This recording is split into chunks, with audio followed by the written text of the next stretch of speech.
Sustainability Summit. Thank you.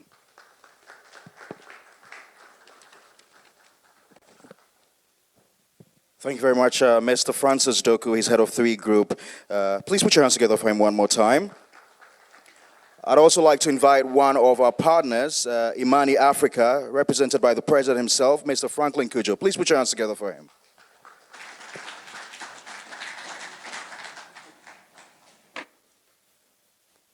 Thank you very much, Pakwisi. Good morning, ladies and gentlemen. On my way here, someone engaged me in a conversation and asked me, why another summit? Because we never get listened to by the leadership anyway. And I said I was optimistic. And he said, optimism is baseless. And I said, well, your duty, the people who are coming to speak are not tired of talking anyway. So your duty is just to listen. So your duty is just to listen and then take out the lessons and apply them effectively. Distinguished ladies and gentlemen, on behalf of ASEP and Imani, welcome to this maiden summit. Thank you very much.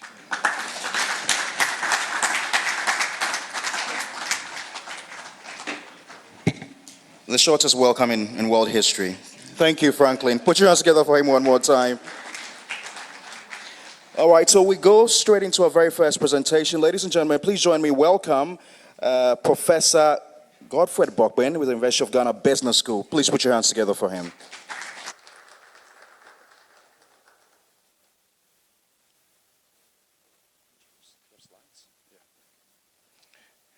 Good morning, everyone.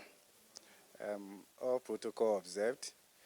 I am happy to see so many people here, especially one of my classmates, undergraduate, Francis. You've worked so hard. When we were in the university, the hardworking ones went to industry and the lazy ones stayed in academia. So I chose to stay in academia, but thank you so much. You've made us proud. Thank you. Thank you. We are here to talk about something that I'm not sure is going to disappear in the next 30 years because the structure of our economy, and if you look at the policies we are putting in place, there is nothing to suggest that fundamentally we are going to change the structure that drives the outcome, right? And what that means is that it will require drastic measures. It will be painful in the present for a future we all can be proud of. The question is whether we are willing to pay that price for a future we will all be proud of. That is where the issue is. So, okay, can I get a pointer myself?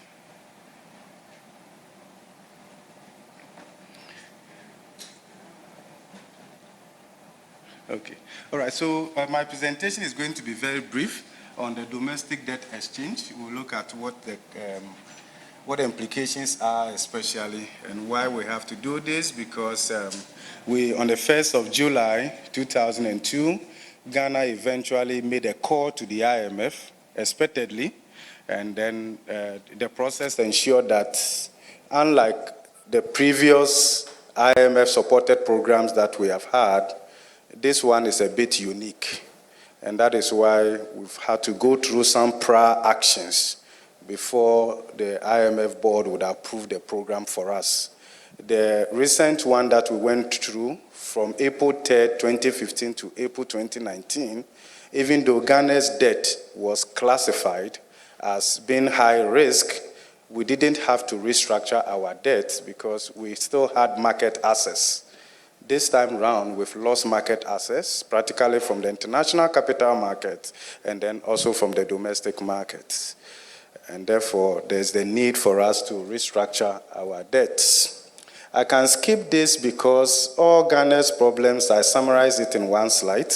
My boss from ASEP will talk a bit more about that. But this slide is just to tell you that once Ghana shared a birthday with some interesting countries, including Malaysia, okay, including Singapore. So you can see from the 1960s, thereabouts, you can see the path that Malaysia and Singapore took and where Ghana is. So at some point, we're almost at parity here, but now you can see the gap. You will be more than 78 times better off today living in Malaysia than in Ghana. and 80 times better being in Singapore than being in Ghana. I'm not saying you should relocate to any of these countries, but I'm just saying that as we sit here right now, there are other human beings on the face of the earth who are actually up here, and we are here. It's doable if we want to. Right? And then you can see how inflation has treated those of us in Ghana as compared to Malaysia and Singapore. In fact, actually in 1960, Ghana's GDP per capita was higher than South Korea. But today, you can see the gap practically almost as though to say it's difficult to close now. Okay. Then why are we in this mess? Ghana, from independence, were known for agriculture. Today, Ghana is not known for agriculture. Ghana is known for service. But the question is Ghana really a service-based economy? The answer is no. Typically, if you look at the economic transformation, when a country begins off from agriculture and suddenly service is leading, it tells you that that economy is matured. So it's gone through that process. So, but in the case of Ghana, we started off agriculture being the leading contribution to GDP, and then we skip industry. That's what the data is telling us. And then we jump straight to where? Service. That service sector is actually not quality service. It's a sector that is driven by retail and wholesale, largely imports. So once your service sector is leading, particularly in the area of retail and wholesale, once your industry isn't doing well, then it means that the bulk of what is happening here is going to be what? Imports. Typically, once you import, you're actually exporting jobs to those countries where you are importing from and importing their unemployment into your country. So let's see what that plays out going forward. So you will see that approximately 1.6 million of Ghana's economically active population are out of work as we speak. And unemployment is higher among university graduates between 23 and 29. It's as though the easiest way to become unemployed today is to go to the university, because that's what the data is telling us. Right? It may also be because choices of tertiary education is not based on labor market outcome. People just want to go to the university, either to satisfy family aspirations or whatever, but not really that is driven by the labor market development. And so we need to look at aligning our skill set and all of that. What makes it a bit interesting for me is that forecasts exist that Ghana's population will reach 45 million by 2040. And from that data, we are told that 58% of that population, they will be less than 30 years. What will be the characteristics of that age group? They will probably would have finished universities and a free senior high school, quantity, less quality, right? And then they will be looking for jobs that probably exist in the textbook. So chances are that if we are not careful, we could actually ask all our youth to major in job creation, and yet they may finish school and not get jobs. Because there are real fundamental things that we need to address going forward. We can skip this. The World Bank is telling us that between now and 2040, Ghana needs to create 10 million decent jobs, especially in the formal wage economy. That's what we should be working towards. How then do we enable the private sector as the engine of growth? Okay, and you have to be concerned if you look at the future and the challenges and the kind of measures we are putting in place today. Parliament just passed 3 additional tax bills and all of that. And if you look, Ghana alone, we have close to 23 different taxes in this small economy. Right? It may not be that people are paying all this number of taxes, but if you look at the incidence of the tax across VAT, corporate tax, and the rest of them, you realize that there's practically no space for the private sector to actually engineer economic transformation and inclusive productivity growth. So you can see, because agriculture hasn't been doing well, you can see what inflation had been in Ghana with more than 83 ministers. We ended 2022 with inflation of 54.1%. But we can just go to the next slide and realize that Cote d'Ivoire's inflation is less than 5%, whilst COVID affected all these countries. Even if COVID originated from Ghana, we could have done better. At least we don't know where it came from. Okay, but what I know is that it's not from Ghana. Yeah. So you can see the dynamics: Ghana, Cote d'Ivoire, Kenya, Nigeria.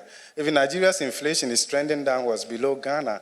Nigeria is to be a good neighbor, but you see where they are heading now. So there are things that we need to take into consideration.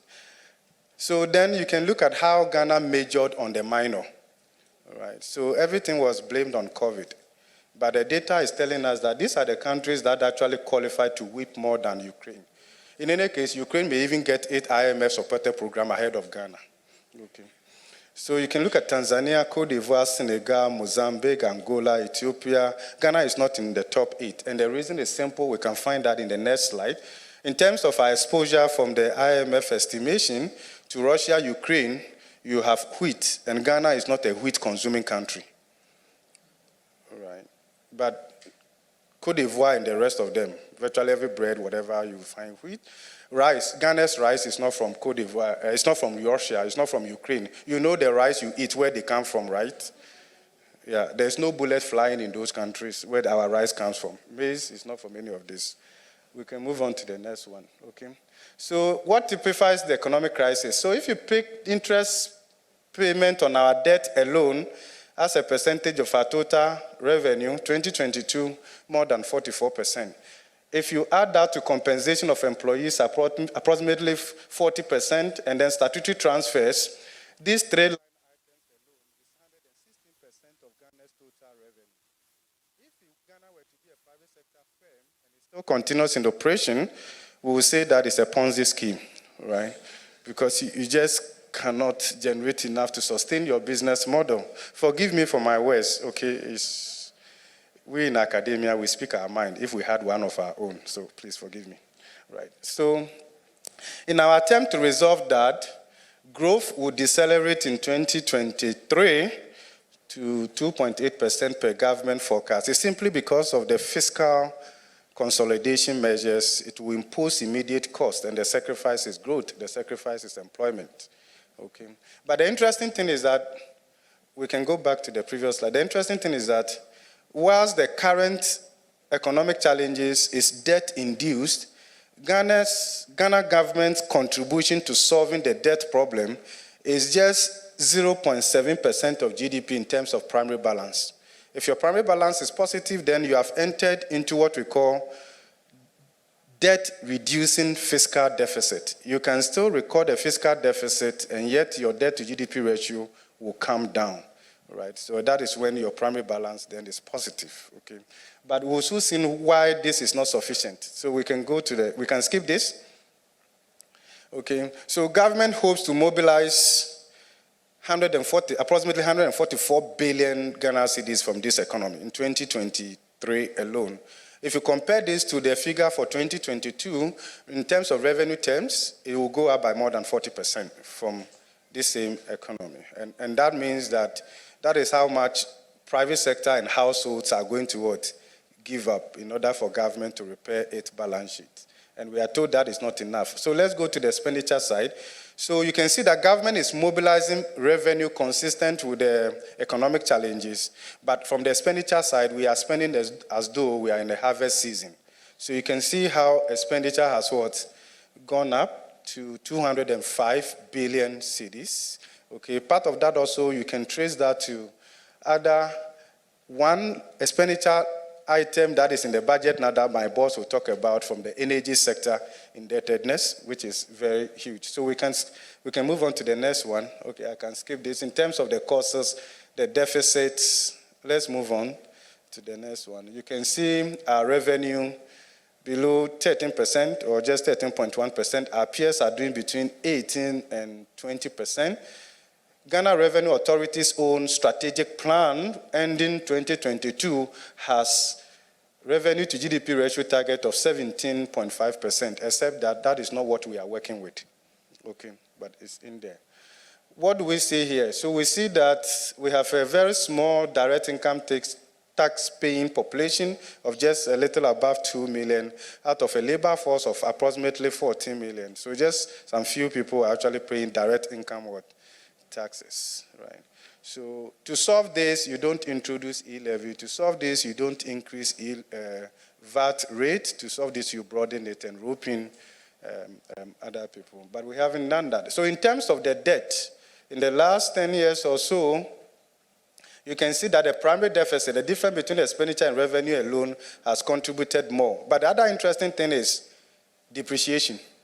So if you have a debt composition as we have in a small open economy, if you don't manage your exchange rate very well, you will be exposed. So the depreciation alone has added approximately 28% to our debt to GDP ratio when you market to market. Okay, so if you value the external debt in CD terms, any depreciation manifests explicitly in additional debt. Okay, going forward. Okay, of course, we've been here before. In fact, in all the programs that Ghana had with the IMF, you will find that from 1965, when Dr. Nkrumah first made our first application to the IMF for fund-supported program, public debt was identified as an issue. And you will find ballooning public debt across all the 16 IMF-supported programs. So it tells you that since independence, we have struggled to manage our debt. And we've seen how debt-induced macroeconomic instability has brought us a lot of challenges. So in the HIPIC was also a form of debt restructuring, which we finished in 2004, and then the Multilateral Debt Relief Initiative, which we finished in 2006. When we were done, our debt to GDP ratio came down to less than 30%. What that meant was that we had fiscal space. We could inject growth through external debt financing. Then Ghana was under an IMF-supported program called the Poverty Reduction and Growth Facility. So what we did with that fiscal space was to file for a divorce from the IMF. And it wasn't so difficult for the IMF. They granted it. Of course, they knew that it would not be long and it will come back. All right. So that divorce was granted 2006. And then on the back of that, had a favorable credit rating, B+, went to the international capital market, did our first Eurobond in 2007 of $750 million at a coupon rate of 8.5%. It was then a floodgate for African countries. So it was almost like a league among African countries going to the Eurobond market, borrowing successfully, sometimes highly oversubscribed, and politicians interpreted that to mean confidence in our economy, but it was also because of the higher yield, right? So, of course, Ghana also joined. At some point in time, we had a Kinky and Wachi party, right? Do you remember? Okay, so our debt increased from that 26% end of 2006 to something more than 100%. Whilst we're talking about 88%, 100%, government was talking about 78% or less. So it got to a point, our public debt was almost like multiple choice. Choose the one that you like.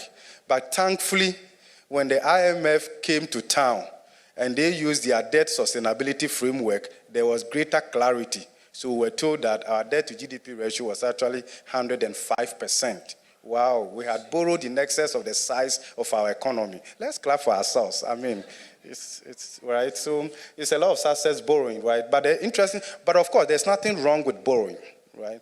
If you borrow and invest it in enhancing the cash flow generation capacity of the economy, then servicing the loan and amortization will not be a problem, right? But the question is, we've seen the rate of GDP growth, we've seen the rate of borrowing, and if you do all the mathematics, you realize that perhaps we have not invested those borrowed funds productively, efficiently, and I'm sure the deeper explanation will come from the ASAP presentation. We see how procurement and all of that tends to. So, unlike pre-HIPIC, now our debt composition is different, and that is why the debt restructuring has generated a lot of noise, because majority of our debt now are in commercial, commercial in terms of institutional and then individual and the rest of them. So in terms of external, majority of them are in USD. Of course, the Chinese effect is not that much, 3.3%. Of course, we shouldn't be worrying them that much. How much do we owe China? $1.7 billion. I'm sure one of you could easily pay that for Ghana, and then we move on, right? But we see how challenging that has become. Then, so majority of them now commercial, then we have multilateral and then bilateral.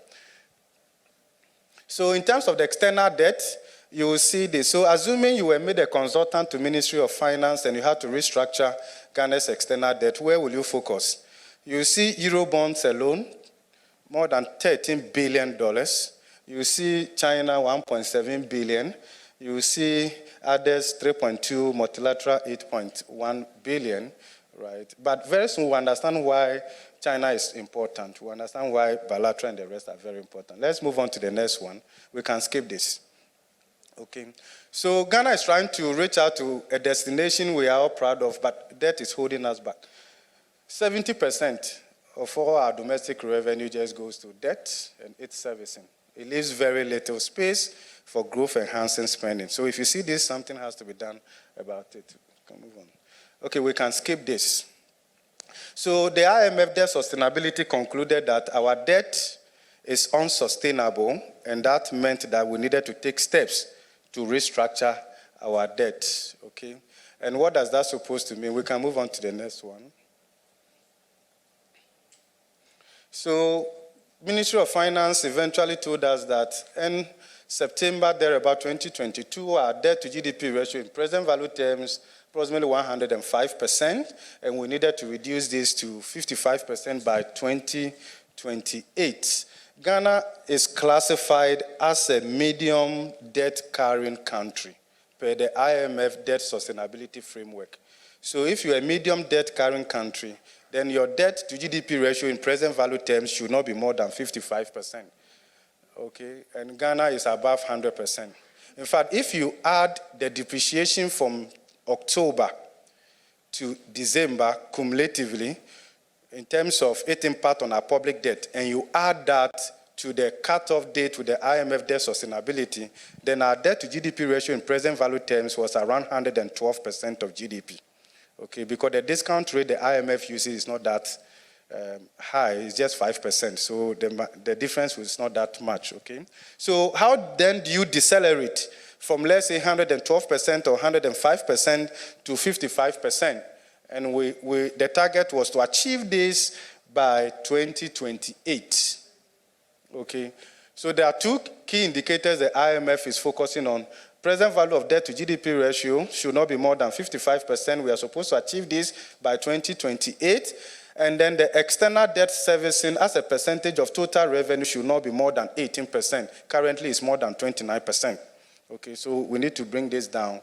So we need to demonstrate a credible plan that will be able to reduce our debt to GDP ratio in present value terms to this. Okay, so how does it work? Reducing your debt to GDP ratio in present value terms from, let's say, 105% to 55% by 2028, and that of external debt service to revenue ratio from 29% to 18% by 2028, requires that you record a primary surplus of not less than 12%. Of not less than 12%. So we can go to the next slide, and then we'll see how that works.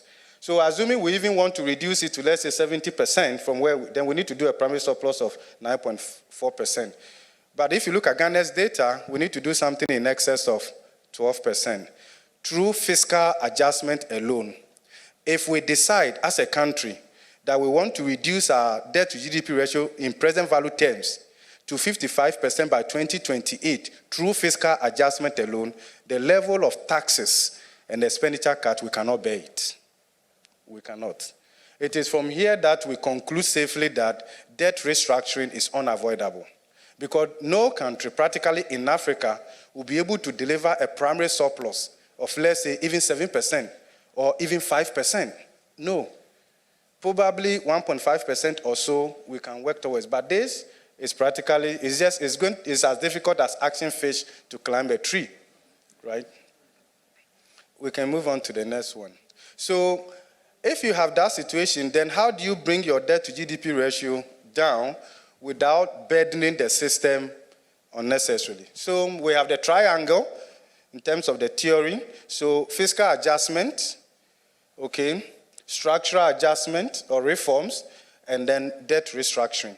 How you manage this triangle determines the effect on the system or in the economy. We have chosen to major on debt restructuring, and that is how come that bar is here. Okay, and whilst fiscal adjustment is doing so small. So whilst fiscal adjustment is to do not less than 12%, or even let's say 10%, fiscal adjustment from government effort in the 2023 budget is just 0.7% of GDP, when we should be doing more than 10%. So it tells you that government, from government side, their contribution to reducing debt to GDP ratio is so what? Small. We can actually, so, and government is saying that in the next 3 years, through to 2026, they can only do average of 1.3% of GDP. So which means that there's a huge gap that must come from either debt restructuring and then structural adjustment. Structural adjustment, we have not started. We have not started. So the whole focus then gets to what? Debt restructuring. And that is how come we have what we have. So we can go to the next one. Okay, let's move on to the next one. Okay, so we've restructured our debt a couple of times in our history, so that the data is here to guide us. Let's move on to the next one. So government then sought out to restructure its debt. They started off with the domestic debt. On December 5th, they announced a universe of eligible bonds to the tune of 137 billion cedis, right? There was a pushback because the framework that we needed to have followed, the proper consultation and the strategy itself didn't work. So there was a lot of pushback. Eventually, government ended up restructuring eligible bonds of around 98 billion with variations. Of course, government claimed victory of more than 80% simply because we had to exempt other bonds that initially were included in the eligible bonds. Okay, so what does that do? If you look at the gains that government has made from the domestic debt exchange, it's not enough to close the gap.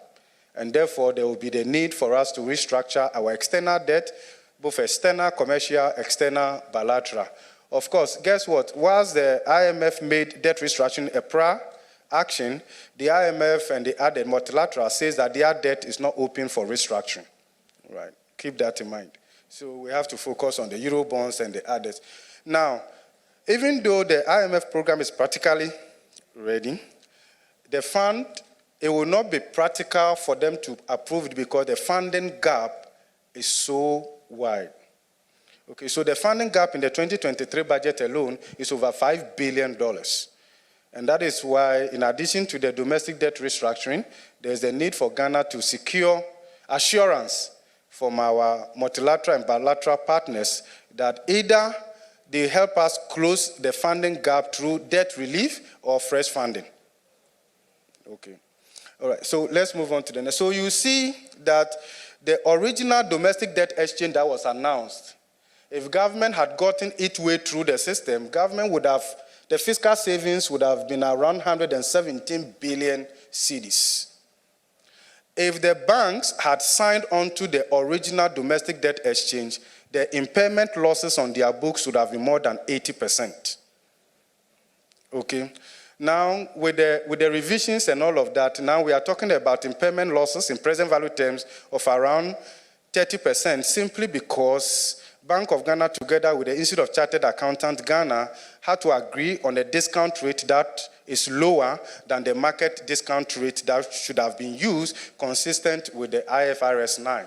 Because that's what we have chosen in terms of our reporting standards. So we chose a lower discount rate in order to moderate the impact on the books of the banks. Now let's see the revisions and what it ends up quickly. Okay, so in terms of what we left with, what they signed at the end of the day, the impairment losses came to around 41 billion cedis. And if you distribute it across the number of banks, some are losing around $40 million, $80 million, and the rest of them across the 23 banks. In terms of liquidity losses, we are talking about something in excess of 6 billion cedis. What that means is that this would have been available cash flow to the banks that they could have lent to private sector and individuals. That is no longer available. Actually, the real effect, if you look at what depreciation has done to bank capital since recapitalization in 2018, depreciation alone has wiped more than 45%. So if you add that to this impact, my considered view is that in the next 3 years, there will be the need to recapitalize our banking industry in order to support the economic growth. Okay, because if you look at bank capital today, they can't really do any serious big-ticket transactions. Those are the implications. Either banks actively grow their capital from now through plowing back of profit, or shareholders will have to inject what? Additional capital. And then, of course, look at the same sector. Since COVID came, banks have been levied with a recovery levy of 5%. Now, the fiscal stabilization levy that was supposed to be a temporary thing is now a permanent tax handle. We've only given it a new name as growth and sustainability levy. So if you look at the effective tax rate in the banking sector alone, it's more than 35%. All right. Okay, so, and the DDE alone is enough to wipe out the combined profit in the sector, which will also have implications for our tax revenue. So I'll end it here, and then thank you very much for your attention. That was a fantastic one. Please put your hands together for him one more time. Let me just quickly invite Benjamin Boache, who's with the Africa Center for Energy Policy. Thank you very much, Pakwasi. Good morning, distinguished ladies and gentlemen. Franklin, I mean, we get asked the questions all the time. And one of the questions that was asked today was whether ASEP is now an economic think tank. And I told the person that the last time I checked, the Energy Ministry has always been part of the economic management team. But I don't remember the last time an economist headed that ministry. You know, we have a problem, and we need to pay attention to how we resolve that problem as a country. Can I have the slide on? I will have to rush through so that I can save time for, let's go. So what we are seeing essentially is that They need to shift that. They need to shift that. It's affecting the presentation on screen. No, guys, quickly do that.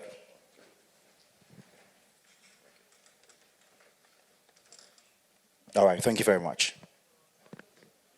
Okay, so, I mean, even before we left the IMF and our 16th arrangement, as we had with them, and Prof told us, that our debt was still, you know, headed on sustainability. And if you check, we had domestic debt and foreign debt almost at par for the period, but they split apart towards 2020, 2021 because of the borrowings that we were doing. But if you track our recurrent expenditure, it's always been going up.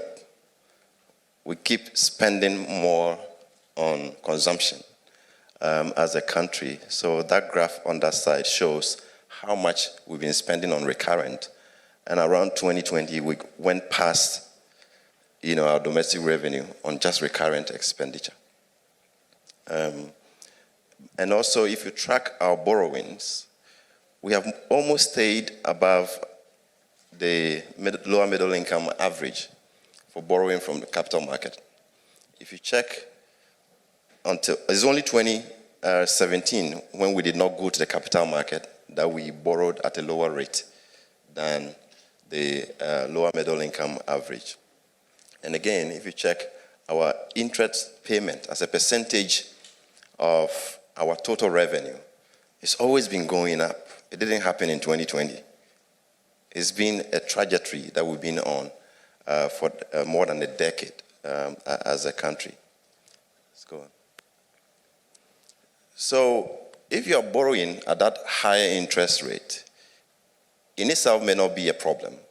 You have to show how your investment will be able to repay that higher interest rate. If you're borrowing at 10%, 12%, and you can actually show that you will be able to repay the loan with the investment that you are putting in, that helps you to process how you repay that investment. So the question you need to answer really is, what investments are the borrowed funds being aligned to? And then what robust measures are instituted to track efficiency of spending of that money to ensure that you don't get into trouble after you have borrowed the money.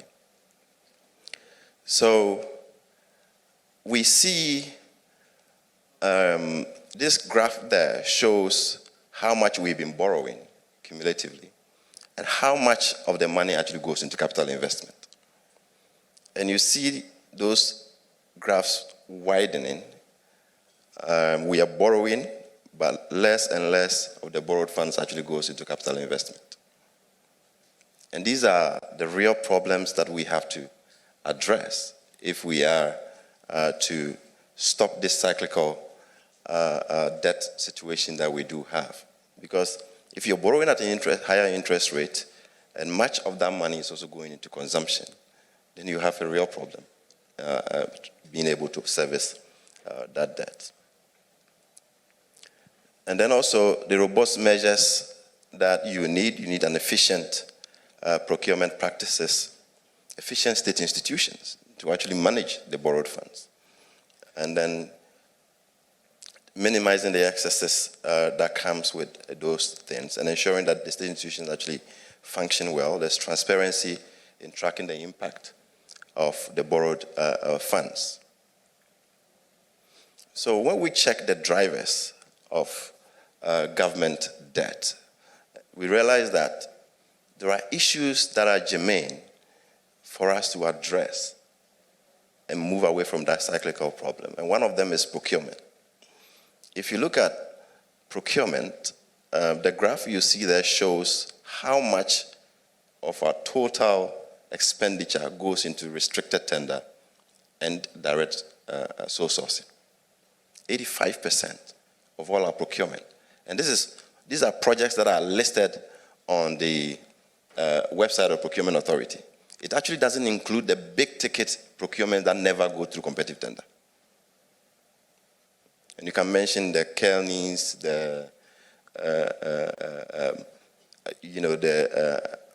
ID cards, all the billions that you can guarantee that they will be sole sourced. That is not part. These are the usual procurement.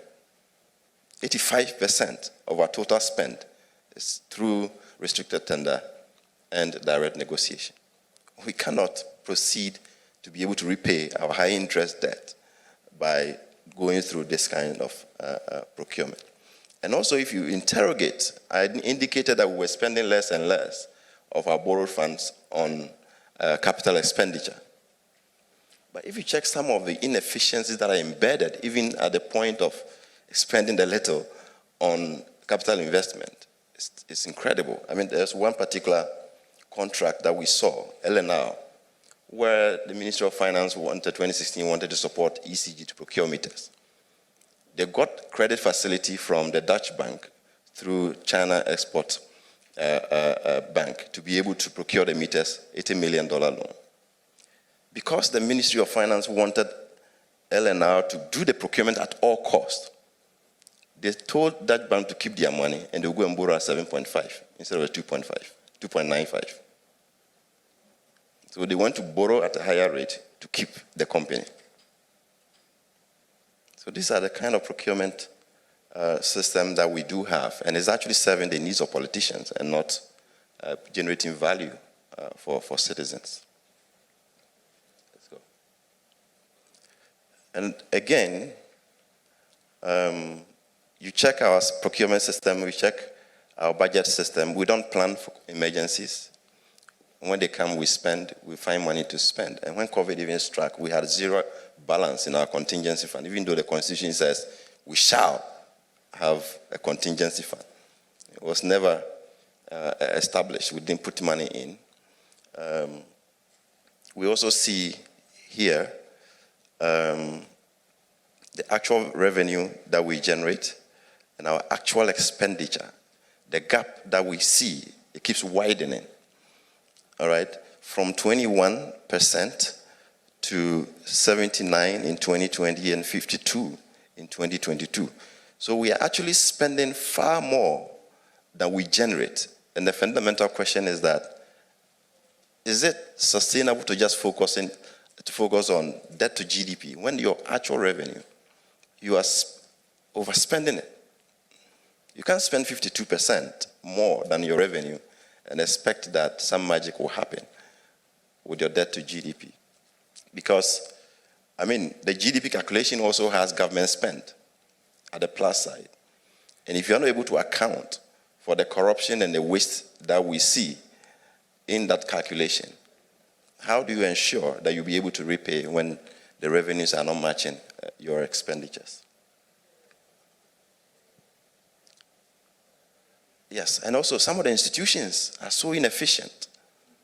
They're just a drain on the public purse. And we keep adding on the institutions. Some of the new institutions that we just recently created are taking more than 100 million cedis for their upkeep, for their administrative expense every year. So, and some of the activities that they are doing, you can actually allow either one of them to do it, or some existing institution can do the same thing. You have GISDEC and GUIDEC doing aluminium and iron ore, and we don't have the super discoveries that allow you to have that luxury of creating so many agencies to be able to optimize those resources. And they keep taking money from the budget, and they are not delivering any value to us. So we really have to check how these institutions are actually milking us.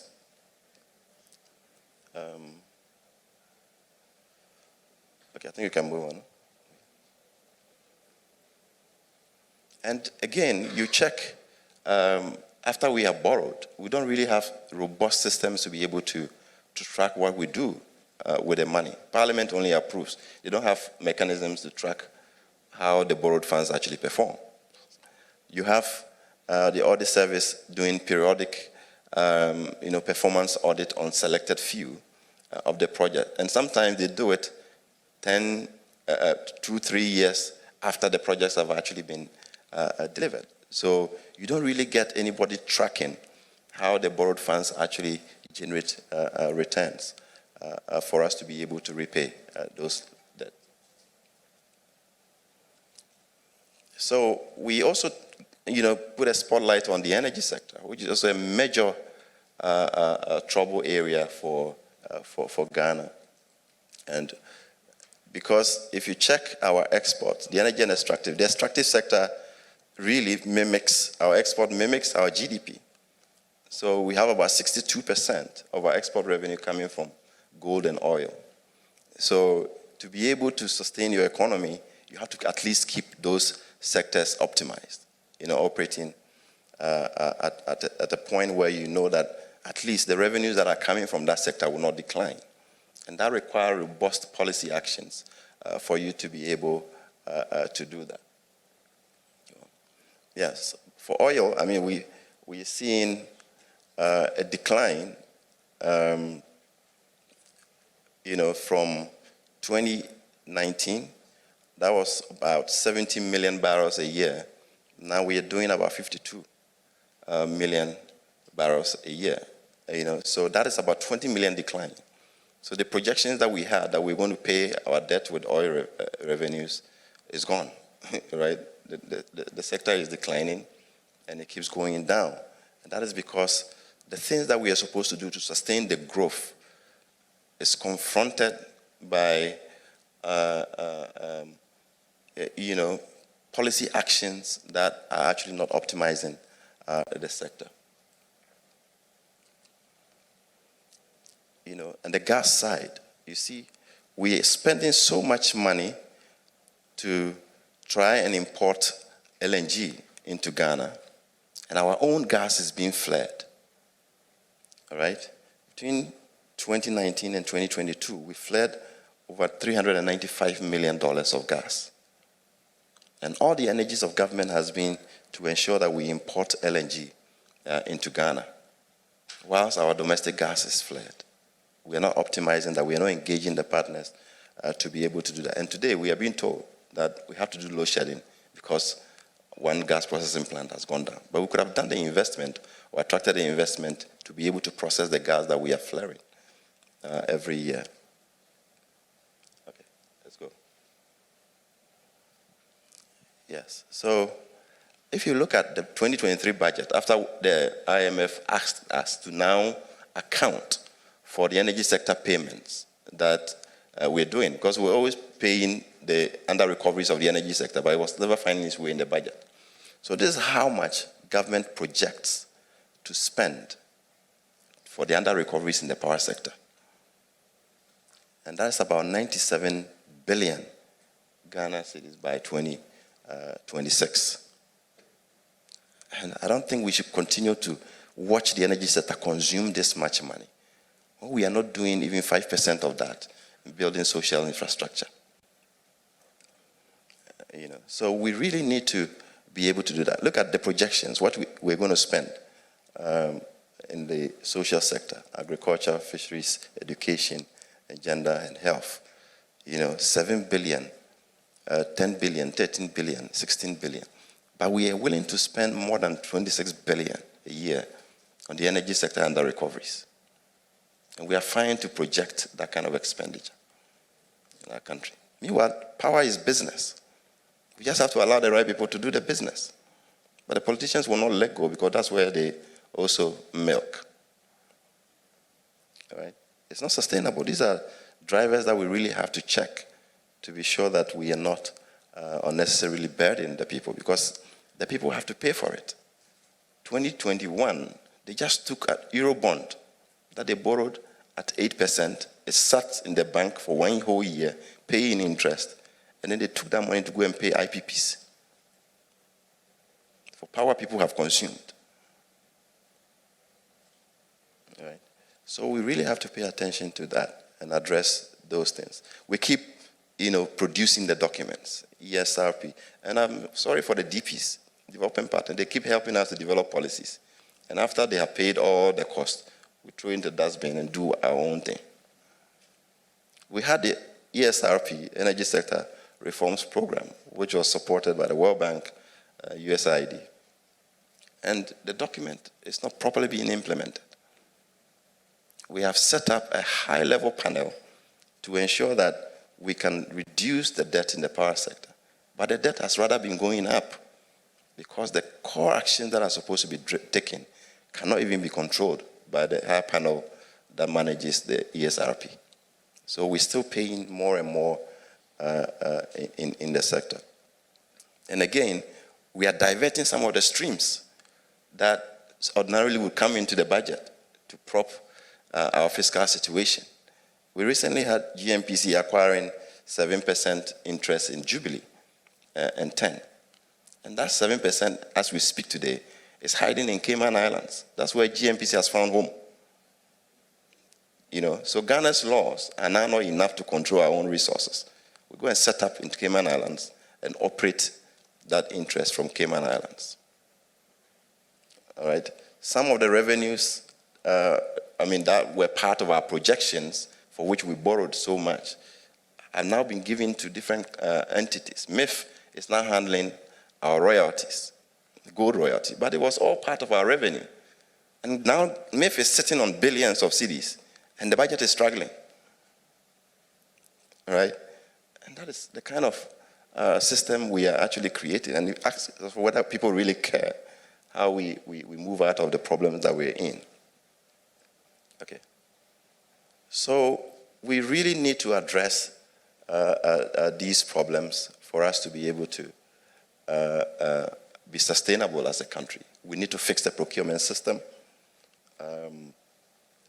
Benchmarking our borrowings against the GDP, I think, is not working for us. Because as I indicated, the GDP on the plus side has government expenditure. And if government expenditure is leaking into pockets, how do you account for that in your calculation of your GDP to be sure that we can actually repay the loans that we are actually borrowing? To be able to do that, we have to check our revenues and spend plus that revenue target, and not spend 50, 70% plus of our receipts, thinking that we can be able to pay because we have a GDP number that is bigger. all right? And we need to also reform the audit system and ensure that we can track how expenditures happen. We have to establish mechanisms to assess the effectiveness of our expenditures. And I think that is where all of us become, important in that conversation. Now, if you are a lawyer and you're a banker and says that, oh, my job is not to track government revenue, when the haircut starts coming, you'll be part of it. So all of us have to be part of tracking government behavior to ensure that we don't get into these cyclical problems. So I think really I will have to end here for the conversation to start. Thank you. Thank you very much. Benjamin Boachi is the Executive Director of the Africa Center for Energy Policy. And it seems Ben has made a lot of people sad in this room. I could just tell on the faces of most of you. I also saw Senyo Hoshi and David Ofosu-Dorte, combining to discuss a few things. Have you found a solution to our problems? Interesting, a lot of our key speakers are bald. I'm sure you all had a haircut. All right, so we're going to go for a quick break in studio, and then we'll come for our panel discussion. Call somebody to tune into TV3 right now, to also tune into 3FM 92.7. We're also live on Facebook. It's TV3 Ghana. We'll go for a quick break, and then we'll come back for our panel discussion. Quickly.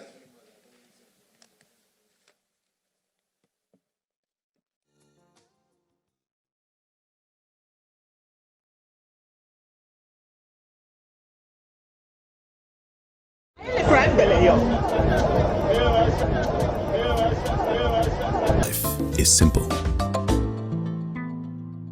When the sun rises, there is hope. While this hope lingers on, the citizens look up to the government, the economy, the national development agenda, and everything in between. On Ghana Tonight, it's our utmost priority to bring you insightful conversations on the economy, break down the biggest issues while setting the agenda for transformation and national development. The big and important stories are treated from the human interest angle, while the facts and the figures are painted with precision. So now, let's cut the convention and start the conversation here on Ghana Tonight. I am your host, Alfred Okamsi. Ghana Tonight shows Monday to Friday at 10 p.m. on TV3. What's your take on an idea? Are on a mission promoting access to quality health and education through the power of our media space. For the livers from evil. Since 2014, we have made great impact. TV3 mission now drives Ghana's quest to break barriers and provide access to inclusive and quality girls' education, together with women's maternal health services. Our mission to address the needs of the socially excluded has won the admiration of many. Indeed, TV3 Mission gets you the results. Mission is live on TV3 News 360 every Saturday and Sunday. Supported by Star Ghana Foundation, with thanks to Foreign Commonwealth and Development Office.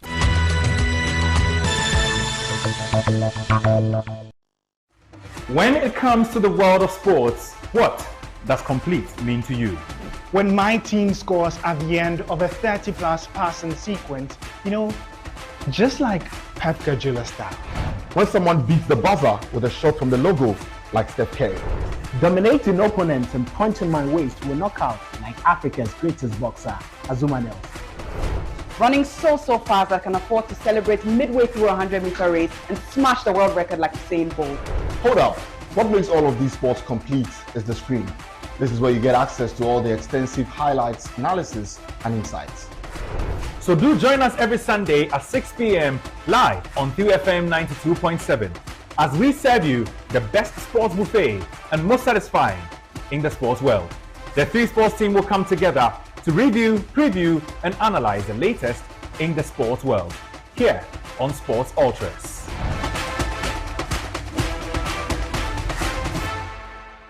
When the sun rises, there is hope. While this hope lingers on, The citizens look up to the government, the economy, the national development agenda, and everything in between.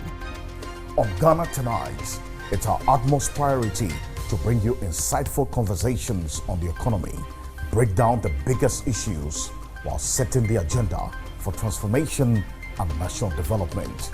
The big and important stories are treated from the human interest angle, while the facts and the figures are painted with precision.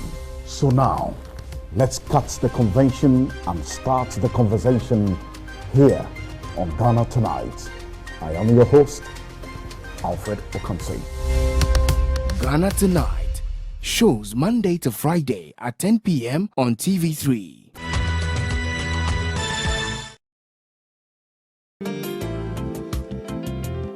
All right, thank you very much and welcome to the 3Business Summit live here from the Marriott Hotel.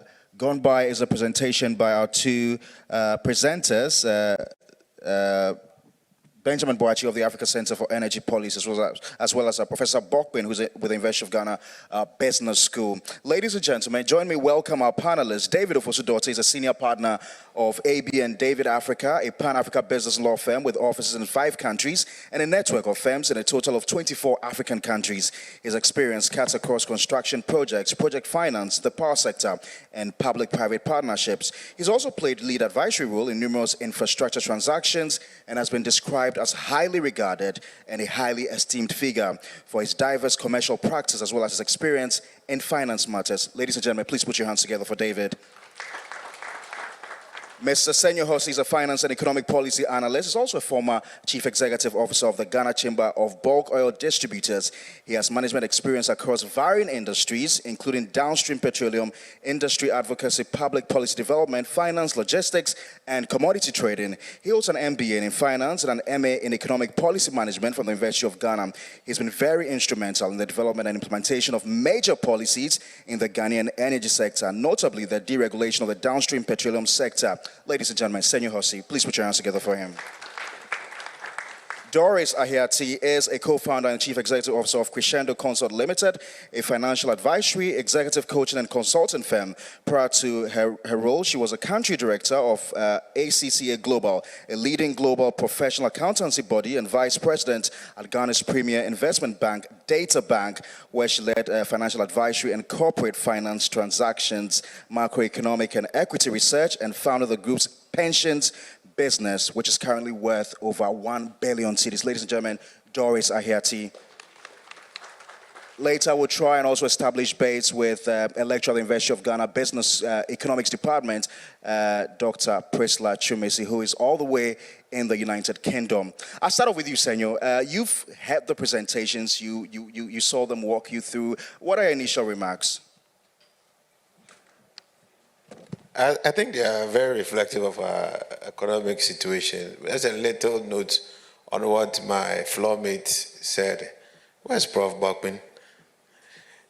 You were talking about a primary balance. You actually forgot to actually add that it's actually based on a projected GDP that may not happen as well. So the matter may even be much worse than he even presented. So we have a very dire situation, which is pretty unfortunate, very unnecessary. But the good news in the house is that it is fixable. I mean, Ghana is fixable. Ghana is not cuckoo yet. But we just have to agree to start taking the right decisions. It's a function of a failure of leadership and also a failure in the followership. Our general problem, I have said, is a trilogy of failure and includes most of the people sitting here. The elite citizens of Ghana have largely, I'm not saying everyone, but by and large, forgive me, as a social scientist, we think more at the mean. The average Ghanaian is looking at how to take advantage of the system. The average Ghanaian wants to leverage the relationships he can get in politics. But things go wrong. How many of us really say it? We are all waiting for Franklin Kujo or him there to really say something. But everybody reads the budget. You see the challenges in there. Everybody's looking for opportunities in the budget. You also have the markets, the banks, the regulators all sitting in there. We failed. All right? Every single act of government over the years has been heading towards a particular direction. You can't say without a PhD sitting in the central bank, this was not really seen. I mean, that would be a travesty of knowledge. That was obvious. We have a banking desk sitting in an economic desk sitting in every bank. But what have we seen? Banks not bank, and rather nurture government to be this reckless. That is a failure of the market. What were the banks thinking? Taking advantage of the opportunity to make huge returns, which is reasonable. But you have to look at sustainable returns. And you also have a responsibility to also have responsible returns. If the banks and the regulators, especially the central bank, put government in check, we won't be where we are. We must also remember that the central bank is practically the only guy within this, and then maybe it's the SEC regulator, within the economic finance sector, who is actually defined as independent. The finance minister is never defined as independent. It is his job to really want to dive and pursue some kind of political end. Our surest protector is supposed to be our central bank. Our central bank failed us. Our banks, with all the knowledge and resources they had, also failed us. And I said the elite also did. Then you talk about government itself.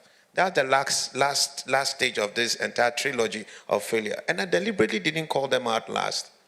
Our political frame nurtures this kind of conduct. And it's not that we sitting here in this room don't know that our politicians are not really focused on sustainable economic development planning, but more on how to keep winning their elections. And it's also because of how we think and how resources are controlled by the state. We have a very powerful presidency. Everybody wants to, forgive my French, suck up to the presidency or the politics of the time and take advantage of it. You fund elections, you find a way to recoup it. So there's so many smelly and corrupt things that go on. What has Manasseh not done? What has Franklin Kujo not done? Now when you hear Franklin's voice, you hear Manasseh's voice, you hear, it does not start beginning to sound like a broken record. Who is really reacting to the knowledge, the research and investment that they make towards the social good of the country? Very little. Politicians have failed us. They are the ones responsible for leadership. But they have also failed not just because of they just being bad, it's because we've also been very bad followers. We must all share in this responsibility. Unfortunately, they are the ones we vote and they must take responsibility. But it is a trilogy of failure, and we must, for the first time, as Ben said, stop not caring and just stop looking at just ourselves, waiting for a DD to hit us before we start shouting. The middle class are up in arms today only because they were about to lose some money. How many of them do you think will stand up tomorrow to join Imani or ASEP to go and demonstrate tomorrow morning against any of these policies that are retrogressive towards our economic development? They won't. Trust me. They won't. And if you are not ready to put your skin in the game, then you should know that you're also failing the state. How many of us here have taken some money out of our pockets to donate to ASEP or to donate to Imani for all the great policy work that they do? How many? You see? It's a trilogy of failure. It's a trilogy of failure. I'll come back to you. Those were your initial comments. Doris, let me hear you. Hello. Good morning to everyone in the room. I sat down looking at reflections that I believe most of us are aware of. And so it's nothing new. We've seen this happening. We've contributed directly and indirectly towards this. And for me, the sheer level of indiscipline that is reflected in the numbers and the trends that we saw in the two presentations was quite mind-blowing. And I touch on indiscipline because, you know, as you chart a path, you've got to be mindful of where you want to get to. And as far as intentionality requires, you should take those actions, make those choices, and pay the price that would get you to that destination in a sustainable manner. And I think that is where we have been in a hurry to get to that destination without being conscious and intentional about the paths that we are taking, about the choices that we are making. Because for every choice that we make, there are consequences. And I think we had forgotten when we were making certain choices about the ramifications of those choices that we were making. And today, it's the day of reckoning. The consequences have caught up with us. Everybody is feeling the pinch. And so we are all sort of rising up, speaking up when we could have done so much earlier. Another thing that hits me from the presentations that have happened is the quality of leadership. And I will not only lay it at the footstep of the political governance of the country, but I would also lay it at the doorstep of you and I, where we talk about personal or self-leadership. Because talking about accountability in the various roles that we sit, in the various benefits that we have demanded, whether they were sustainable, whether we were mortgaging the future, we should have also thought about these. And we've all contributed towards something that is not sustainable. And today we have to find ways to begin to build. And the third thing that I want to touch on is trust and integrity in the midst of all of this. I think that by not standing up and standing on our grounds and making certain choices, we have broken trust, both at the individual level and more significantly at the institutional level, where trust is so diminished that even in instances where we feel that on this occasion we have the capacity and we have what it takes and we should contribute, we hold back because we cannot trust that this contribution is not going to go the same way that previous trends have gone. Senor just made reference to us contributing to these institutions that we know have called for accountability over and over. Sometimes you wonder, middle class reference, rising up, speaking. We've seen middle class contribute to speaking up, and then they are silenced with certain positions and roles. All these undermine trust. And so I believe that thankfully we are here having this conversation today. I'm very optimistic that we'll share ideas and thoughts around how we begin to rebuild, how we can figure out avenues for thriving in this very dire economic situation that we find ourselves. Thank you, Doris, for that introduction. Senior David, let me hear you. Do you get fascinated when you hear that comparison between Ghana and Singapore and Malaysia as well? Not fascinated is not the right word, but before I come to that, I mean, in terms of my general reaction to the presentations, I try and say it as how do I call it, as polished as I can. I know I'm on TV. I understand in the local proverb, which is often put very crudely, that you don't step on the private parts of a wise man, but even that of a fool, you can only do it once, because the second time will really be so painful. The first one will be so painful, he won't allow you to do the second time, so to speak. And if we have felt this pain and we've gone to the IMF 18 times, I think the elite of this society ought to re-examine their mindset. Clearly there's something wrong with that. And this you being mild? I'm being very mild. We ought to re-examine our mindset. I once actually tweeted something about the fact that where you have state-owned enterprises not doing well in the public sector hands, and we privatize them, and they equally collapsed, the elite must re-examine their mindset. There's something wrong with our mindset. We actually stopped thinking long ago in this nation. That's very... The other thing I gather, look at the charts again, especially the one presented. In fact, both of them, both Professor Boppin and Ben appear to present a chart which tells the same story. There's a significant difference between the parallel between us, Singapore and Malaysia, which is the question you are asking. From the 60s, or before the 60s when we all had independence, up to 84, Then the variance start from 84. It's very clear, and I paid a lot of attention to it. Now, that was when we started the so-called Economic Recovery Program and Structural Adjustment Program. We should not forget that between 1973 to about 86, the IMF and World Bank were not in this country. They were not, because of that, a lot of champions into their policies. However, our attempt to restructure the economy itself has ended up in failure. In fact, there is almost nothing I can point out into this country, almost no major program that has succeeded. If you have one, just give me an example. When, for example, we have Tamawa refinery having a debt, we set up a toll recovery debt. The debt is still there. The energy sector, the debt is still there. Every major program we have implemented to solve a problem has gotten worse. So nothing has been solved. And this is not about this government. I'm talking about from time immemorial. So again, I'm going back to something wrong with our mindset and how we do things. I'm still on this comment, and I'll come back to the Malaysia and Singapore one. For the first time, after listening to Bebwachi, for the first time, I was struggling to remain an optimist. I'm a perpetual optimist. At times when I speak, people ask me, do you still have hope? And I said, yes, I still have hope. But I actually had to get up and go out to restore my optimism. Wow. Yeah.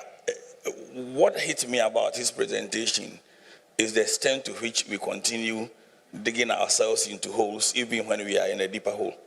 And that's what really, can you still remain optimistic?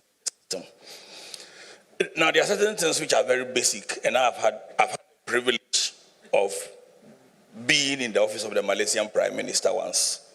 I've had the privilege of seeing Lee Kuan Yew in person. I've seen this and being allowed to ask a question in a 2 hours, no holds barred interview. When you meet people like that and you compare it to what you see around us, you don't have any choice but to come to a conclusion that we are dumb. Absolutely dumb. That is not you being mild. That's not mild. No, this is I'm being mild. So, and it's not because we don't have what it takes. We are just evil-minded people. Unfortunately, they keep talking about followership. I don't blame followership as much as I blame leadership. Maybe 99% at best, I will give the followership 1%, because people get up and they say they want to lead, they want to change the situation, and they make it worse. The problem with our followership, though, is that we are what somebody called a power-distant people.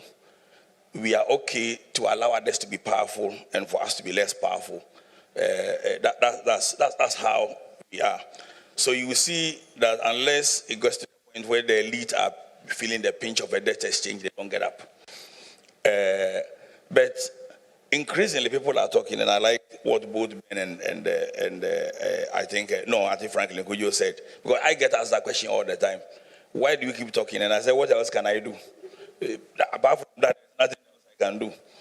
So I think many more people should come out and remove the power distance from their mind. You don't need to jump on a political party side in order to be able to make a contribution. The evidence is obvious.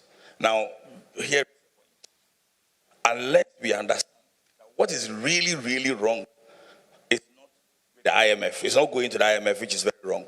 No. What is really wrong is the way we think. That is what is wrong.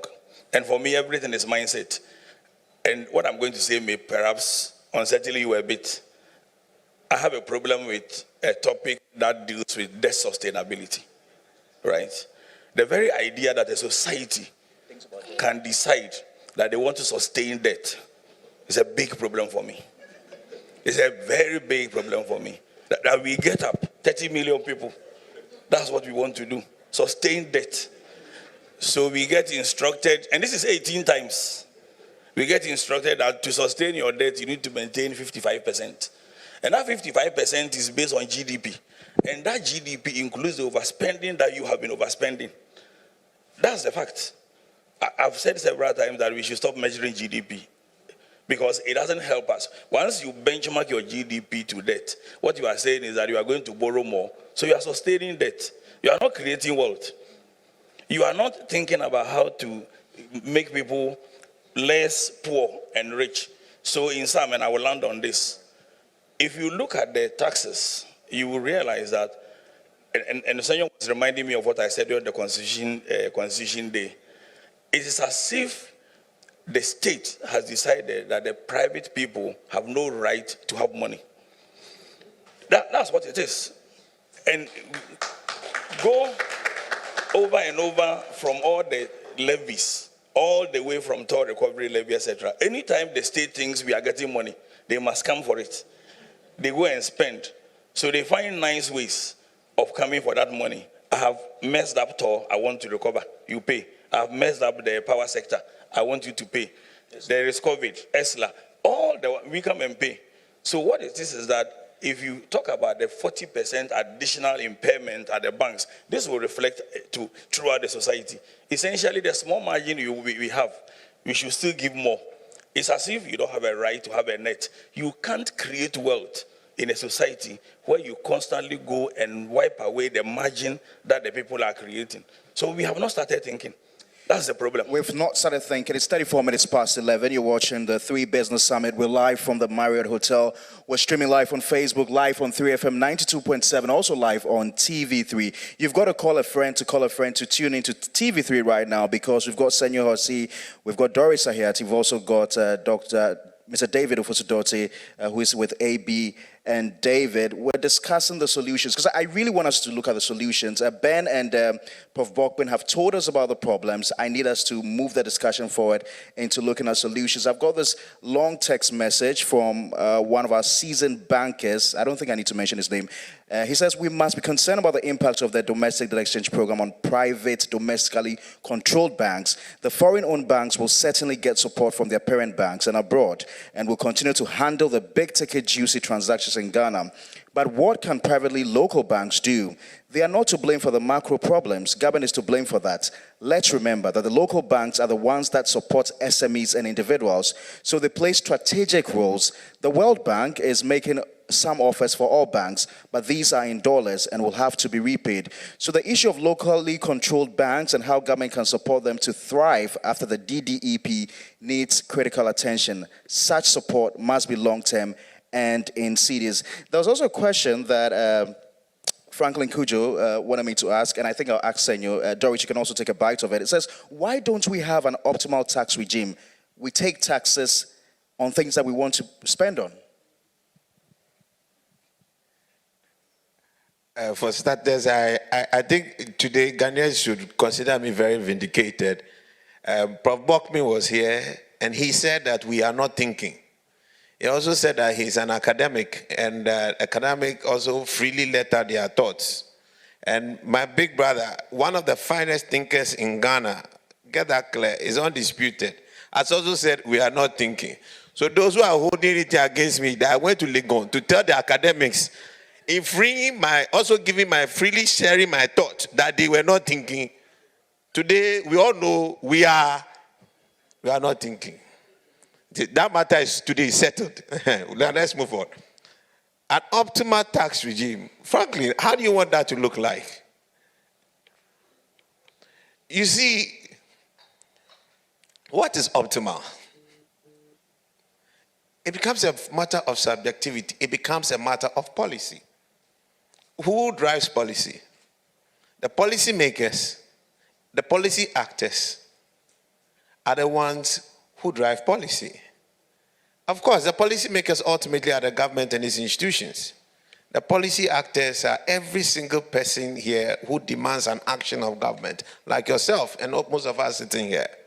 What do we demand of government? Do we have for our own self a definition of what's optimal?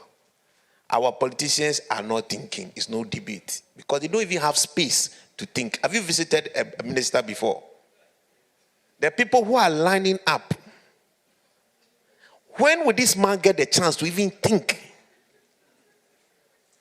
And unfortunately, all the technocrats there, because we've heavily politicized our institutions, they themselves have lost their ability to think independently. They are looking for a signal from a minister. Go for a meeting with the directors and the ministers. Everybody's looking for where the minister or maybe his senior ally in the ministry will talk. Then everybody wants to start speaking along that line.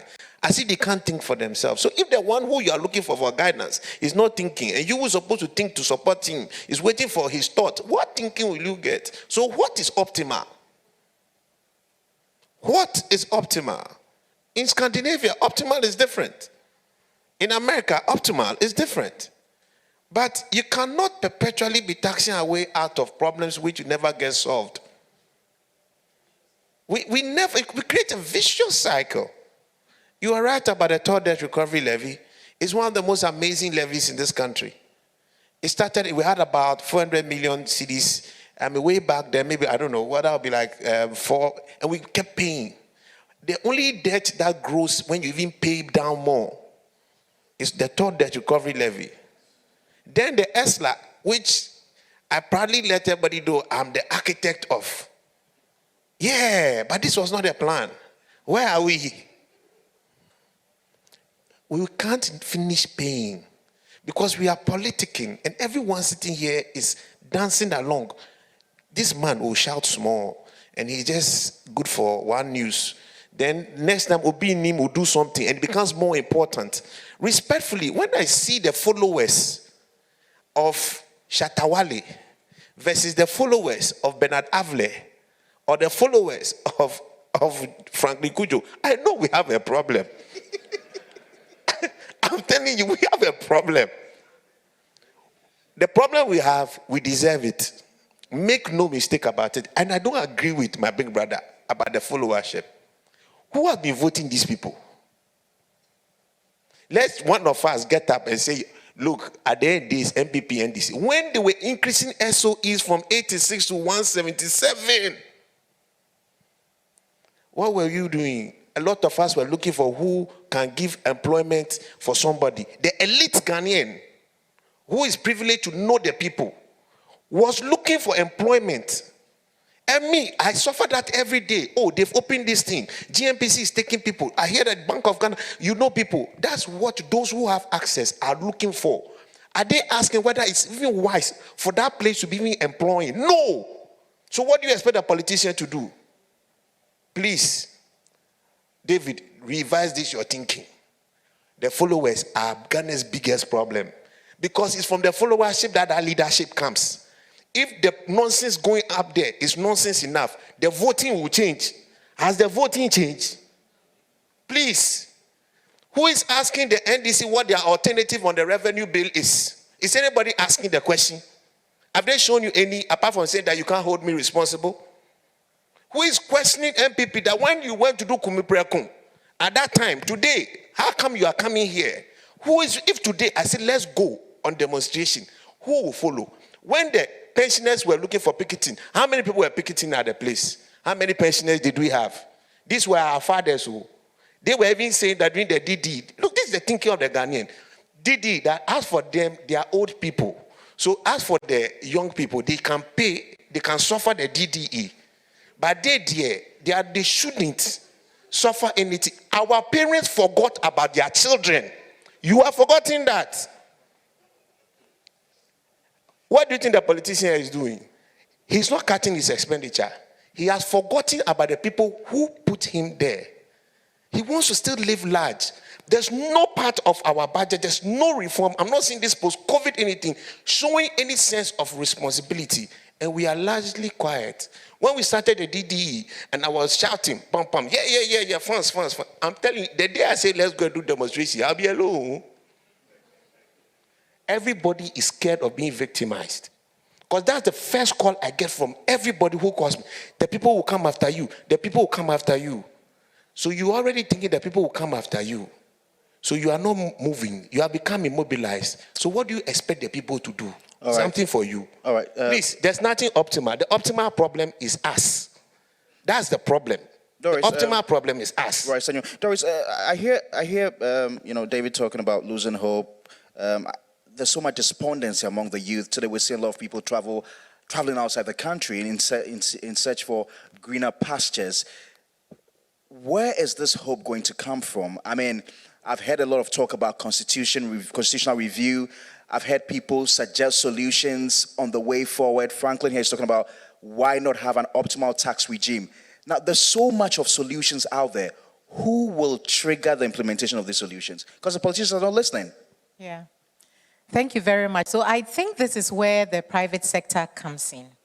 My thoughts on the optimal taxation was if we are giving value, a tax regime that gives value back to the people that are paying the tax.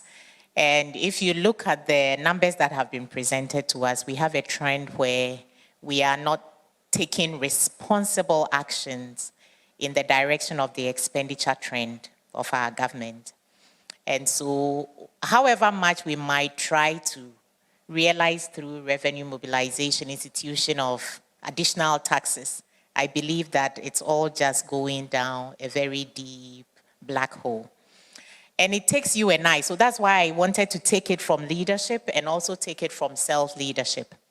Because my observation as somebody who contributes to leadership transformation is the fact that, and when you talk about thinking, it all falls under leadership. I've seen a population that is always waiting for somebody to take that action to address problems for us. Whereas wherever we sit, we have got the power to take that first little action. And that first little action may be to sit down, reflect, and determine who might be in a position to contribute to the solution, where we can sit down, reflect, and arrive at how we can use the little resources that we have at our disposal to take that first action. Because usually when you have taken that first action towards the solution, you're likely to rally support around you. This Saturday I was in Kumasi, and I was at the Ghana Youth Agriculture Summit, where I contributed in the area of capacity building. And I'm referencing this because we talk about national agric policies. We talk about how we have hopped from an agric-dependent economy to services, leaving the middle, a very crucial middle, where we should be processing and creating enough jobs from what we are producing from agric. We hopped to import what we should be producing from the product, the output from agric. And we complain about very high post-harvest losses in this country. We have the personnel, we have the capacity, what it takes to transform our agric sector. So as a farmer myself, I'm a poultry farmer, I dabble in livestock and going into vegetable. I think that people have access to land. And referencing again this platform where we engage on what we can do as the youth. I was there to support somebody who has shown a lot of passion about encouraging the youth to go into agric. Some of you may have heard about a joke about somebody coming to the country, traveling and asking, what kind of plant is this? I can see that you grow it a lot, and it's actually bush in the countryside. So we have very fertile land that we could till, we could cultivate into what we consume. And that's also where the mindset comes in, where we sit here and we think it's only Thai rice, perfumed rice. And even if it is Thai perfumed rice produced in Ghana, we don't want to consume it. And so guess what? I'm aware that there is Ghana-produced rice that is being bagged and branded as imported, and Ghanaians are happy to patronize these products. So these are the little things. It starts with you and I. Look at the choices. Today I chose to come here in an African print. A seamstress in Ghana converted the fabric into this. Our textile industry is collapsing. If we patronized it, I was very happy to see those who were wearing something African, because you've created jobs for those that designed what you are wearing. Why can't we allow citizens to wear whatever, to work Monday to Friday, but we restrict it to Friday? And we create jobs at the country where we are importing these shirts and suits and ties from. We have to re-examine our culture. And I think it goes back to us aspiring to something which we saw in the early days of independence, and we thought this is beautiful. We thought this is the lifestyle. And so we actually call things that are imported as homemade. Meanwhile, this is our home. Right. I keep, when I do financial planning, asking you, look at your budget list, the items that you have there. And I'm not saying that I'm completely innocent. I have children who want to eat imported cereals for breakfast. I'm not in favor of it. I'm trying to transform it. But this is where the problem comes from. And I believe that if we are looking at where to get the hope from, one, there is adopting that positive mindset that we can do something about this. I think our news channels are too much awash with negative news. And like the mood in the room changed when the reality dawned on us of how bad the situation was. Right. The brain is such that when you feed it with certain negativity, it cripples its creativity. Right. And so the facts and the truths are there, but let's see how we balance it with the spots where we have some positive development, people contributing to address the solution, and see how it influences and energizes all of us, stimulate our creative juices to each begin to brighten that little corner where we are. All right, Doris. Mr. David Officer, before I come to you, let's hop live to the United Kingdom. I'm told we have Dr. Priscilla Chumesi live on Zoom. Is that right? Do we have Dr. Priscilla Chumesi on the line?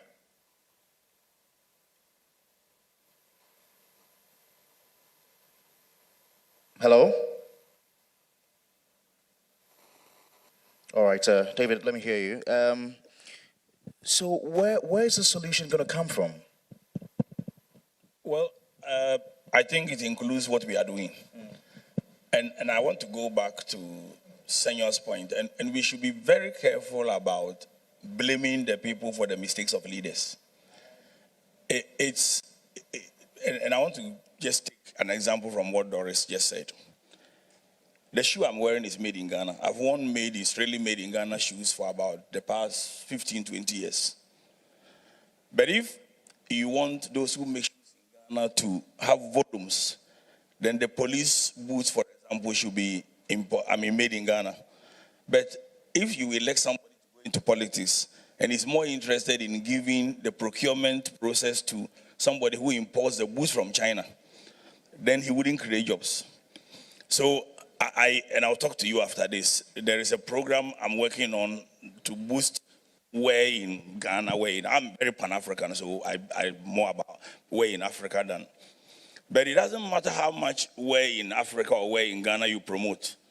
If it is somebody's duty to import the fabric from China, it doesn't matter that we have cotton here and we have textile and yarns in Japan. They will still make it a procurement issue. So, yes, followership have a duty, but followers are doing what they are supposed to do. Otherwise, we won't be sitting here. That is why Imani and you are organizing this, so that whether the leaders here or not, we have done our part. But when leaders ignore all the data and do the wrong thing, we cannot blame followers for that. Yes, the only chance to change them is once every 4 years or once every 8 years. And followers are doing that. I think Ghanaian followers have shown enough over the since 1992. Are we changing or reshuffling? Well, we're changing for almost the same thing. But that's the only options they have. Can we change the options? Let me make my point. At least I have not seen a third option that, and I'm not talking about you or me. I'm talking about followers. I want to. No, let's go there. The point I'm making is that when leaders fail and we blame followers did not check them, it gives the leaders too much comfort. That's the point I want us to. You find it rather simplistic. It's something that, now let's take data, and I like to use what they presented. And I made this in public. When e-levy was being pushed, I said, I am not exactly against e-levy, but I just want to look at the thinking. 16 million people vote. The only thing the two political parties always agree on is how to educate us about voting. That one, they come together. They will tell you how to fold the paper, how to put your thumbprint. They will have yes, and there's Gracia and things like that. They will tell us to vote. Okay, I said if 16 million people vote and less than 4 million people have bank accounts, there is something wrong with the society and the mindset of the people. Why do you want to introduce e-levy? Why is it that if a lot of people are doing Momo, why don't you rather decide that all the banks, all the telcos should automatically convert every Momo into a bank account? 0 bank account, automatically. Now check those Momo accounts which have not got a TIN number. It was a massive opportunity to pull those outside the tax bracket into the tax system. And I made this on TV and everywhere. Because once you draw them into the tax system, they are into the banking system. If you don't have a TIN number, I will take 5% turnover tax of every money that goes into your account. If you have a TIN number, I won't tax you. Because you already have a TIN number, you are paying tax. You see, there are only 3 ways to raise revenue in the public sector. 3 ways. One is to take more from those who are already paying. That's what we are doing. GRA itself once issued a statement that only 38% of taxpayers have ever been audited. And my firm has been audited every single year since 2011. I've always made that point. And as soon as I make that point, they come. Every year. But if you are saying only 38% have been audited, then clearly what about the 62%? They are not even been audited. So somebody is under declaring. You saw what happened when they went to some shops, etc. Okay, so my first point is you can get those who are already paying to pay more. We seem to be doing a lot of that. 2 is to get those who are not paying to be brought into the tax bracket. We are not doing that. 3 is to get those who are paying to pay higher of what they are paying of the same. What we are doing is that we are getting those who are paying to pay a variance more and then pay higher of what they are already paying. And leaving those who are not. If you can mobilize 16 people to vote, 16 million people to vote, and you can't mobilize that same people to have bank accounts, you have a fundamental problem in thinking. And that's what you need to focus on. That's a tight one. And yes, and the followers are doing their best by putting these suggestions out there. I have said, and if you look at my tweet today, that if a leader or leaders decide to listen to only the people in their circle and leave those who are outside their circle, because some of us will never wear NDC or MP shirt. We won't. We don't want to do politics. The only thing we can do is to contribute like this. But when leaders in both political parties decide to listen to only people within their circles, they have done 2 things. 1, they have alienated the size of the information source from which they will make decisions, because leaders must make decisions from considering all information. 2, they have expanded their size of their ignorance and set themselves up to fail. Because yes, that's what it is. You are listening to only the people around you. You are expanding the size of your ignorance, because what you don't know is larger than what you know. So the followers are doing their best. Everything is out there. We say it. You've interviewed me several times. The last time myself and Andani, I have said over and over again, I will never understand why Bank of Ghana increases monetary policy rate as a way of solving inflation. Our culture is such that it doesn't work. Some theories in America, because everybody in America is carrying a credit card, if you increase the thing by 0.2%, they will stop spending. Here, everything is paid for. You don't take credit. Everything is paid for. When you increase monetary policy rate, you are indirectly, just give me a second on that. You are indirectly, and these are structural issues. They are thinking issues.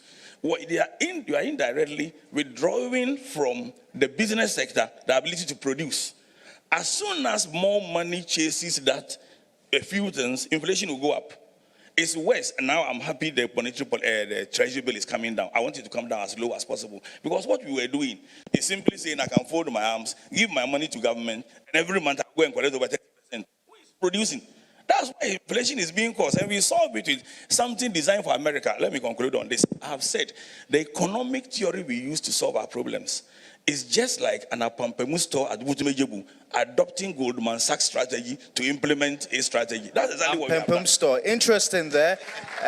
Wow, that's huge clap for him. Let me go on the line now straight to the United Kingdom. I'm told Priscilla has been on the line for a long time. Prissy, I'm sure you've been listening to a lot of the conversation. I'm sure you also went through that presentation by Dr. Bokbin and ASAP. What are your comments on this?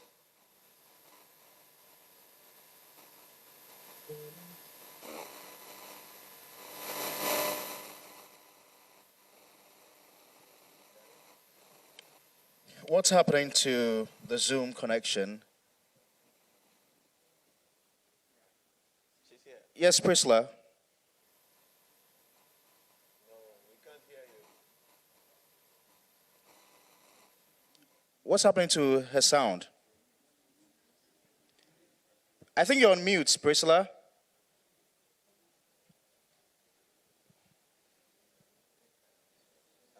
Can you unmute yourself? She's not on mute? She has unmuted. That's what she's saying. And you can see that on the screen that she's unmuted. Yes, so is a problem coming from inside?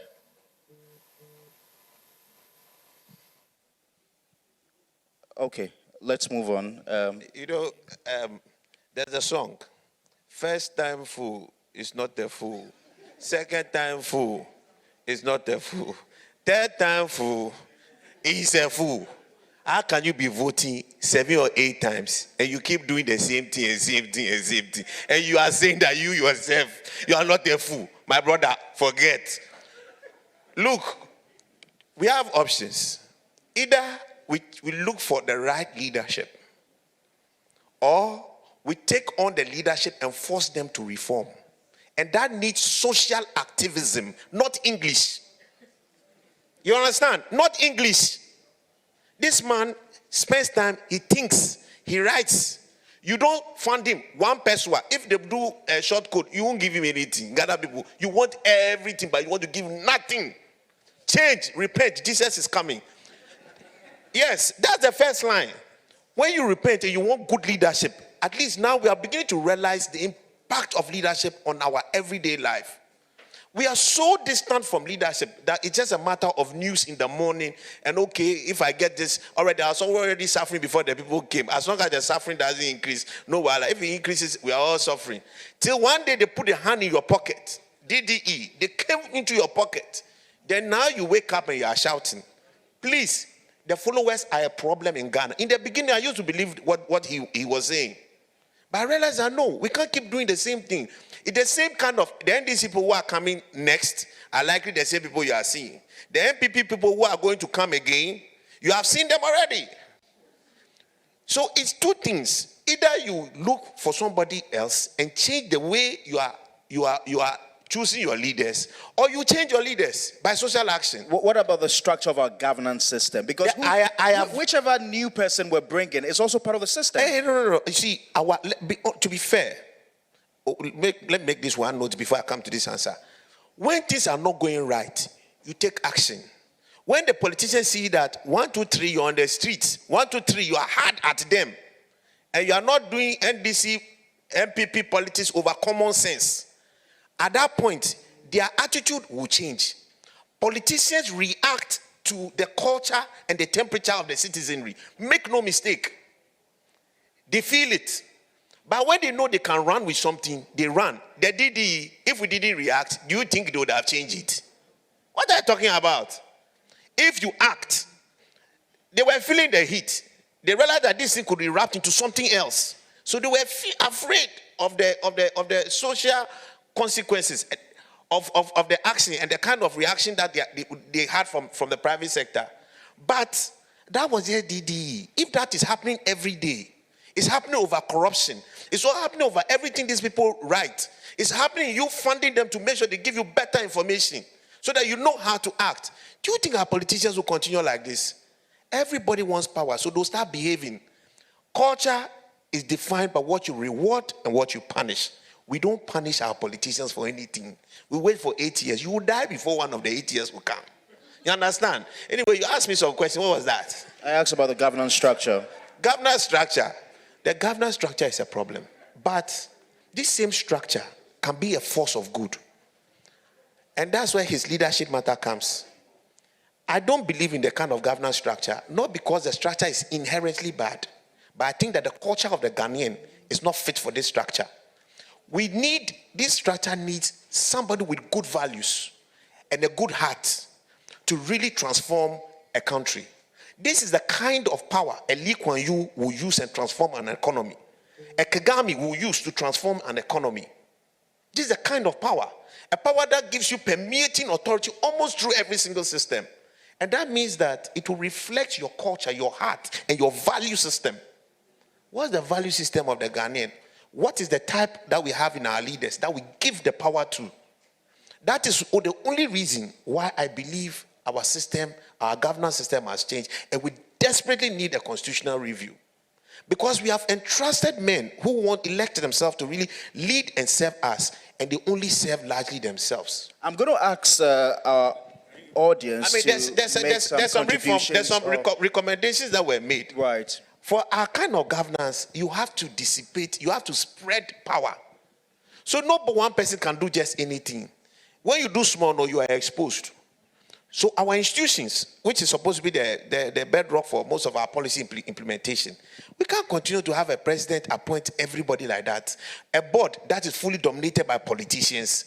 Imagine the MP, the Petroleum Commission, dominated largely by technocratic representations. You have NDC, NPP, all represented on the board. Then they appoint a CEO properly.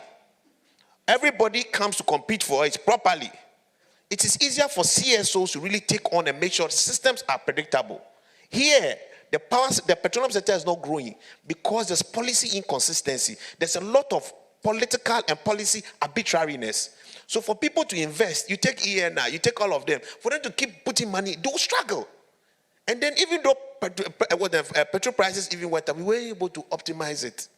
So our institutions, especially our key economic institutions, need proper reform.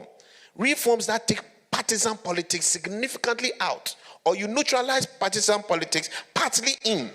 All the politicians should be represented, minority and majority, they should be there. But more importantly, you have technocratic institutions and civil society dominate a bit of this space. So I hear you say that we cannot separate the governance from the economic. David, you agree with that? You can't. I mean, they are intertwined. I think Senor and I are saying the same thing.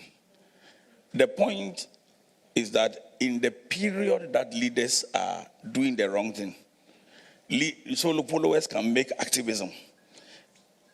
To blame followers is a big issue. And I'll just put it like that and let's move on. Because I think it gives leaders too much comfort. Followers should continue pointing out to leaders that they are making, and that's part of the things he is doing. Now, he had the privilege of being the guest speaker at his Constitutional Day lecture. He's chasing me for the paper. Now, I made a statement, and I want to repeat that statement here. I'm a lawyer, all right. I believe the Constitution requires a few amendments, but I'm not a believer in a massive amendment of the Constitution. And I'm going to repeat a statement I made. No law on earth is good enough to stop evil-minded people from doing wrong. And no law on earth is so good that it's so bad that if a person wants to do good, he will not do good. And I'll give you just one example. We've talked about the size of our cabinet over and over. The Constitution, so far as I interpret it, says we have 19 cabinet ministers. That's what the Constitution says. You go and read it.